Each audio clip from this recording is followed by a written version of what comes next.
that, but then the latest controversy being on President William Ruto lifting the ban on logging.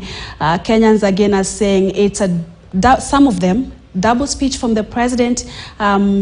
He's running a campaign where the government plans to plant over 15 billion trees, and now here lifting a ban on logging. What's happening?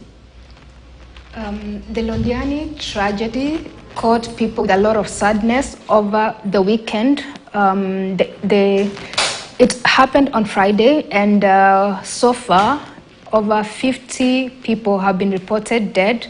There are those who are still recuperating in the hospitals, and of course we wish them quick recovery. So among those that were caught in this accident were traders who were selling their wares on the roadside, and so when the truck rammed, they formed part of the victims. So following that, the government has come up with a raft of measures which it thinks that can help to reduce road carnage in future, and which includes, according to CS Kipchumba Murkomen, says that moving the traders from the roadside, taking them to markets will perhaps help to reduce the road carnage in future. There's been different reactions following that pronouncement by the CS, and we had different people weighing in, including the chairman, Kanu, Gideon Moi, who said that the time for lip service is over. You shouldn't wait for tragedy to happen and start making such pronouncements. They need to act.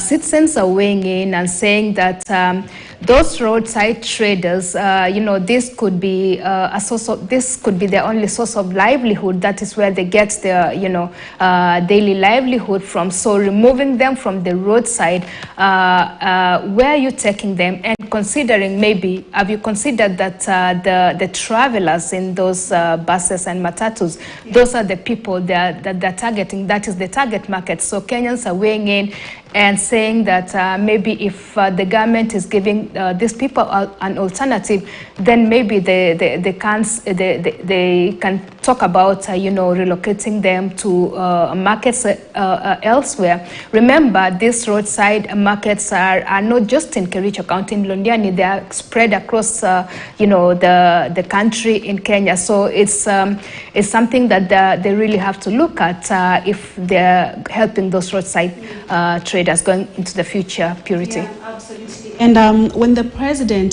said that logging will be allowed, but in the right way, he did not expound on how doing it the right way would entail. But what this meant to many Kenyans was that it was going to encourage cutting down of trees, and so saying that that was a double speech from the president, who has been at the front line, in the fight against climate change. What's happening again?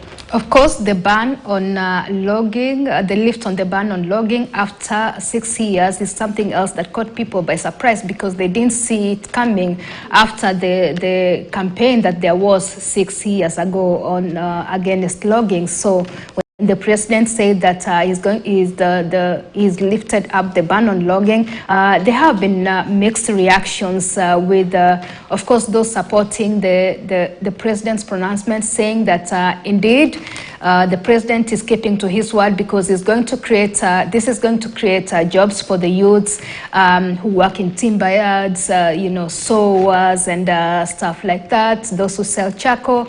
It's going to create jobs for them, and as the president says, he's opening actually the economy of those people who depend on, tree products for their daily livelihoods. So there has been a lot of reactions following this, with people saying that, of course, the timber yard people have been remembered, watu ambao wamekumbukwa, but others are saying, like, this is there is an issue with global warming, and instead of cutting trees, actually the president should actually be, working towards restoring the forest cover. And there are those who are saying that, this whole pronouncement by the president is actually just creating some loopholes for some people to make money out of it, that the whole the exercise of saying that we are planting trees and we are increasing our forest cover, it was a whole PR exercise meant to camouflage this lift on the ban on logging. So really they are taking it with a pinch of salt. All right, Caroline, thank you so much. It's always great having you right here and continue that conversation on logging, renewable energy. Join us on the News Center, where we shall be taking that conversation further with our special guests, experts in the field of climate change and science, and they'll be telling us what that means for a country that is at the front line in the fight against climate change. My name is Purity Musenzuki. Don't go too far. Coming up next is the News Center.